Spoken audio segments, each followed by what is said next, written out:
ድንበር ያለፈው የመሳሪያው ጉዳይ፣ የመሳሪያው ጀርባ ጥልፍልፍ፣ ድንበር ያለፈው ከባድ አሰላለፍ። ከዚህ ቀደም በርካታ የጦር መሳሪያዎች ድንበር ተሻግረው ወደ ኢትዮጵያ ግዛት መግባታቸውን የሚያመላክቱ መረጃዎች ተደጋግመው ሲሰጡ ቆይተዋል። አሁንም ተመሳሳይ መረጃዎች በመውጣት ላይ ይገኛሉ። ከሰሞኑ ህወሓት አዳዲስ የጦር መሳሪያዎችን በኤርትራ በኩል ወደ ትግራይ ማስገባቱን የሚያመላክቱ መረጃዎች ወጥተዋል። መሳሪያዎቹ ከኤርትራ ወደ ትግራይ ከገቡ በኋላም የተሰራጩበት ቦታ ሲታይ ከጀርባ ያለው ጥልፍልፍና ድንበር ተሻጋሪ አስተላለፍን ምን ያክል ከባድ እንደሆነ ይጠቁማል። ከዚህ ጋር ተያይዞም ህወሓት የጦር መሳሪያ ግዢውን እያጠናከረ መምጣቱም እየተዘገበ ይገኛል። ከመሳሪያ ግዢ አልፎም ኮማንዶ ሲያሰለጥን እንደነበር ይታወቃል። የዝግጅት ከወልቃይት ጉዳይ ጋር ተያይዞ ይተነተናል። ህወሓት ወልቃይት ላይ ትኩረት ያደረገው ወታደራዊ ዝግጅት ማድረጉን ብዙ ጊዜ ይነገራል። በነገራችን ላይ በኢትዮጵያ የአሜሪካ አምባሳደር ኸርቪን ማሲንጋ ወልቃይትን በተመለከተ ያስተላለፉት መልእክት ሰሞነኛ መነጋገሪያ ከሆኑ ክስተቶች መካከል አንዱ ነው።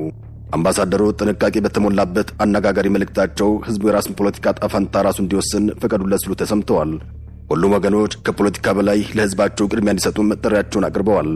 አምባሳደሩ የአማራና የትግራይ ክልሎች በይገባኛል ከሚወዛግቡባቸው ቦታዎች አንዱ የሆነውን አካባቢ ከጎበኙ በኋላም በማህበራዊ መገናኛ ብዙሃን ባሰፈሩት መልእክታቸው ከምንም በላይ ህዝቡን ማስቀደም መጻኢ ፖለቲካ ዕድላቸውን በተገቢ ጊዜ እንዲወስኑ ድል ሊሰጣቸው ይገባል ማለታቸው ልዩ ትኩረትን አግኝቷል።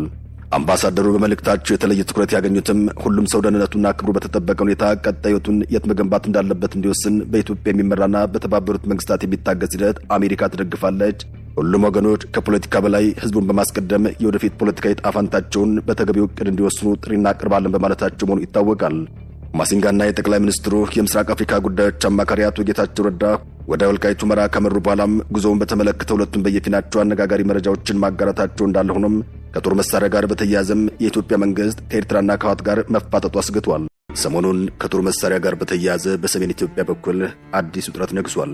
ውጥረቱ የኢትዮጵያ መንግስትና የኤርትራ መንግስት እንዲሁም ህወሓትና ፋኖን በየፊናቸው የሚመለከት ሆኗል። ጉዳዩ ቀደም ብሎ የነበረ ቢሆንም አሁን ላይ ዓለም አቀፍ መነጋገሪያ አጀንዳ ሆኖ ታይቷል። የኢትዮጵያ ፌዴራል ፖሊስ በአማራ ክልል ለፋኖ ኃይል የተላኩ በሺዎች የሚቆጠሩ ጥይቶችን ያስኩ ማለቱን ተከትሎም ኤርትራና ህወሓት ብዙም ሳይቆዩ ምላሽ ሰጥተዋል።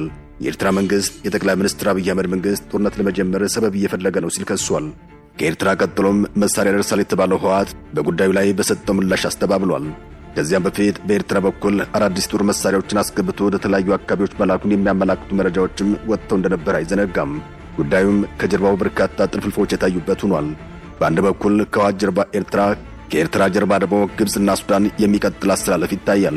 በሌላ በኩል በተለይም በቤኒሻንጉል ጉሙዝ ክልል አቅጣጫ የተባበሩት አረብ ኤሚሬቶች ብሎም የኢትዮጵያ መንግስት የሚካሰሱበት ቀጠናዊ ጉዳይ አብሮ ይነሳል። ይህም የቀጠና ውጥረት አካል ሲሆን የሱዳን ጉዳይ ድንበር ያለፈ ከባድ አስተላለፍ እየፈጠረ ይገኛል። በዚህ ዝግጅት ላይ ሰሜን ኢትዮጵያን ማዕከል ያደረጉ መረጃዎችን በዋናነት ከኤርትራ የስጋት ምላሽና ድንበር ካለፈው የጦር መሳሪያ አያያዝ ጋር እንመለከታለን። የህወሓትና የኤርትራ ምላሽ። የፌዴራል ፖሊስ ከኤርትራ በአማራ ክልል ለሚንቀሳቀሱ የፋኖ ኃይሎች የተላኩ በሺዎች የሚቆጠሩ ጥይቶችን ያስኩ ማለቱን ተከትሎም ውጥረቱ ከፍ ብሎ እየታየ ይገኛል። በጉዳይ ላይ ምላሽ የሰጠችው ኤርትራ የጠቅላይ ሚኒስትር አብይ አህመድ መንግስት ጦርነት ለመጀመር ሰበብ እየፈለገ ነው ስትል ከሳለች። የኤርትራው የማስታወቂያ ሚኒስትር የማነ ገብረ መስቀል ለኢትዮጵያ መንግስት ክስ የሰጡበት አነጋጋሪ ምላሽ ዓለም አቀፍ መገናኛ ብዙሃን ሳይቀር እየተነጋገሩበት ይገኛል። የማነ ለሮይተርስ የዜና ወኪል የብልጽግና መንግስት በኤርትራ ላይ ጦርነት ለመጀመር ሰበብ እየፈለገ ነው ሲሉ ምላሽ መስጠታቸው ከብዙ አቅጣጫ አወያይቷል። ማስታወቂያ ሚኒስትሩ በዚሁ ክሳቸው ላይም የብልጽግና መንግስት ለ2 ዓመታት ያክል ጦርነት ለመጀመር ሲያደርግ የነበረውን መቁነጥነጥ ሐሰተኛ ባንዲራውን እያውለበለበ ነው ሲሉ አጣጥለዋል። የኢትዮጵያ ፌዴራል ፖሊስ ከሰሞኑ ባወጣው መግለጫው የኤርትራ መንግስት በአማራ ክልል ለሚንቀሳቀሱ የፋኖ ኃይሎች የተለያዩ የጦር መሳሪያ አይነቶችንና ጥይቶችን እየሰጠ ነው ማለት ወንጅሏል። ፌዴራል ፖሊስ በወቅቱ መግለጫው ላይ ከ56 ሺህ በላይ የተለያዩ ጦር መሳሪያ ጥይቶችን በቁጥጥር ስር ማዋሉን ገልጿል። የኤርትራ መንግስት ግን ይህንን የኢትዮጵያ መንግስት መግለጫ ጦርነት ለመጀመር የቀረበ የሐሰት ውንጀላ ነው ሲል በማጣጣል የቃላት ጦርነቱን በአዲስ መልክ ከፍ አድርጎታል። ፌዴራል ፖሊስ በቁጥጥር ስር ያዋላቸው የጦር መሳሪያዎችን የኤርትራ መንግስት ከኢትዮጵያ ውስጥ ባንዳዎች ጋር ብለውም ታሪካዊ ጠላቶች ጋር በማበር በህወሓት በኩል የተላኩ ናቸው በማለት መክሰሱንም ቢቢሲ በሰፋ አድርጎ ዘግቦታል። ተያዘ የተባለውም ከ56 ሺህ በላይ የተለያዩ ጦር መሳሪያ ጥይቶች ነው። ሲያጓጉዛቸው የነበሩት 2 ተጠርጣሪዎች ጋር በወልዲያ የፍተሻ ጣቢያ ላይ በቁጥጥር ስር መዋላቸውን ፖሊስ አስታውቋል።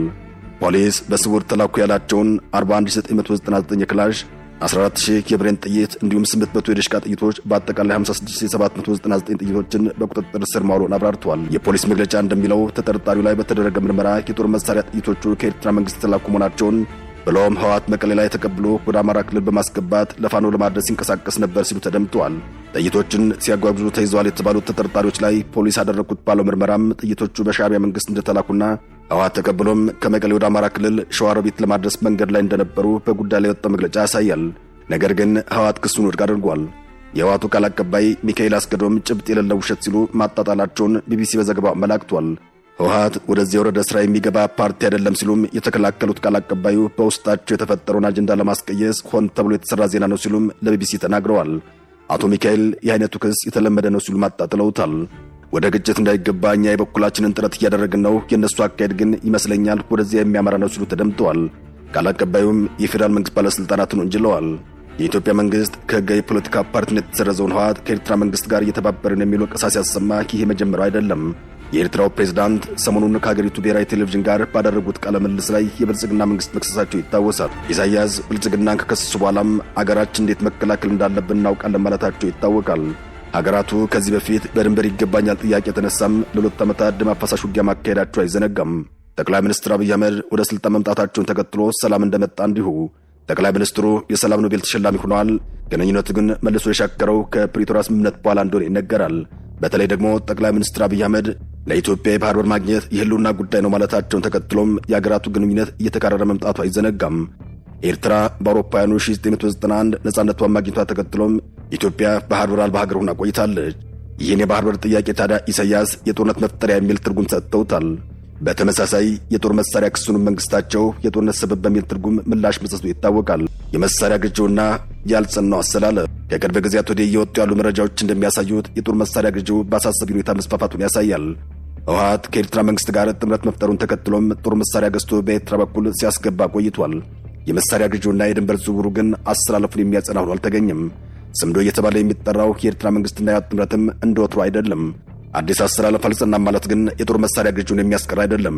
ህወሓት የጦር መሳሪያ የት ሀገር እንደገዛ ባይታወቅም በኤርትራ በኩል መሳሪያ ማስገባቱ እንደቀጠለም መረጃዎች በማመላከት ላይ ናቸው። በሌላ በኩል በኢትዮጵያና በኤርትራ ድንበር አካባቢዎች ተገድቦ የነበረው የኤርትራ መገበያ ገንዘብ ናቅፋ ከኮንትሮባንድ ጋር ተያይዞም ድንበር እየተሻገረ መሆኑ ይታወቃል። የኤርትራው ገንዘብ ናቅፋም ከቅርብ ጊዜያት ወዲህ ከአዲግራትና ከአድዋ ከተሞች ድረስ እየተሰራጨ መሆኑን በቅርብ የወጡ መረጃዎች ያሳያሉ። ናቅፋ በትግራይ ከተሞች እንዲሰራጭ ያደረገውም በድንበር ከተሞችና በውስን ተዋንያን ተገድቦ የነበረውን የኮንትሮባንድ ንግድ መስፋፋቱን ተከትሎ እንደሆነ ይነገራል። የናቅፋ መስፋፋት በተወሰነ መልኩ በትግራይ ክልል ከሚታየው የብር አቅርቦት እጥረት ጋር በተያያዘ እንደሆነም በጉዳዩ ላይ የወጣው መረጃ ያመላክታል። እናም እንዲህ አይነቱ አካሄድ አሳሳቢ ሆኖ ቀጥሏል። በዶክተር ደብረጽዮን ገብረ ሚካኤል የሚመራው የህወሓት ክንፍ ከፌዴራል መንግስት ፍቃድና እውቅና ውጭ ከጎረቤት ሀገራት ጋር ግንኙነት መፍጠሩ ውጤት አደገኛ ነው። ህወሓት ከሁለት ከተከፈለ በኋላ አንደኛ የህወሓት ክንፍ ወደ ኤርትራና ፖርት ሱዳን እንዲሁም በግብጽ በኩል ከሚመጣ የዲፕሎማሲ ሰዎች ጋር በመገናኘት የኃይል አስተላለፉን ፈጥሯል። ከዚህ አደገኛ አስተላለፍ ጋር ተያይዞም የህወሓት ወታደራዊ ጄኔራሎችና የፖለቲካ አመራሮችም እንዲሁም አክቲቪስቶቻቸው ከመቀሌ ዛላንበሳና አስመራ እንዲሁም ወደ ፖርት ሱዳንና ሌሎች ሀገራት ሚኒስትራዊ ጉዞ በማድረግ ለኢትዮጵያ አደጋን የሚያመጣ እንቅስቃሴ ሲያደርጉ መቆየታቸው ይታወሳል። አብዛኛውን ጊዜም የህወሓቶች የጉዞ ዓላማ ጦር መሳሪያ መግዛትና ድጋፍ ማግኘት እንዲሁም የህክምና አገልግሎት ማግኘት እንደሆነ ይነገራል። ይህም የፕሪቶሪያን የሰላም ስምምነት የሚጥስ ከዚያ ጋር ተያይዞ የሚነሳውን የአገር ሉዓላዊነት ጉዳይ ከህግ አንጻር ሲታይ ትክክል የማይሆንበት ስለሚበዛ አሳሳቢ ሆኖ ይገለጻል። ስምዶ እየተባለ የሚጠራው የህወሓትና ኤርትራ ግንኙነት ገና ከመነሻው ህዝብ ለህዝብ ግንኙነት ይባል እንጂ ትክክለኛ ትርጉሙ ፖለቲካዊ ከመሆን ጋር ተያይዞም እንደ ትግራይ ክልል ብቻ ሳይሆን እንደ አጠቃላይ እንደ ኢትዮጵያ ብለውም ቀጠናው በስጋት የሚታይበት ደረጃ ላይ መድረሱን ሰሞነኛ መካሰስ አመላካች ነው። ህወሓት ከኤርትራና ከግብጽ እንዲሁም ከሱዳን ጋር ግንኙነት በመስረቱ በሉዓላዊነት ላይ አደጋ ያስከትላል። ህወሓት ኤርትራና ግብጽ በጥምረት በኢትዮጵያ ላይ ያሴሩ መሆናቸውን መንግስት በተለያዩ ጊዜያት ክስ ሲያሰማ መቆየቱ ይታወሳል። በሰሞነኛው ክሱ ደግሞ ኤርትራና ህወሓትን ከፋኖ ጋር አያይዞ ከሷል። በእርግጥ መንግስት ኤርትራና ህወሓት ከፋኖ ጋር አያይዞ ሲከስ ይህ መጀመሪያው አይደለም። ከዚህ ቀደም ኤርትራና ህወሓት ከፋኖ ጋር በመጣመር በኢትዮጵያ መንግስት ላይ መዝመታቸውን በተለይም ከወልዲያ ውጊያ ጋር አያይዞ ከሱ እንደነበር አይዘነጋም። በወቅቱም ኤርትራና ህወሓት ምላሽ መስጠታቸው ይታወሳል። አሁንም ፈጣን ምላሻቸውን የሰጡት ህወሓትና ኤርትራ ናቸው። የኢትዮጵያ መንግስት በተለያዩ ጊዜያት በሚያወጣቸው መግለጫዎች በሚሰጣቸው መረጃዎች ላይ ማመላከቱ ድንበር ላይ ያለውን አስተላለፍ ኢትዮጵያን በእጅጉ ያሰጋ እንደሆነ ተነግሯል።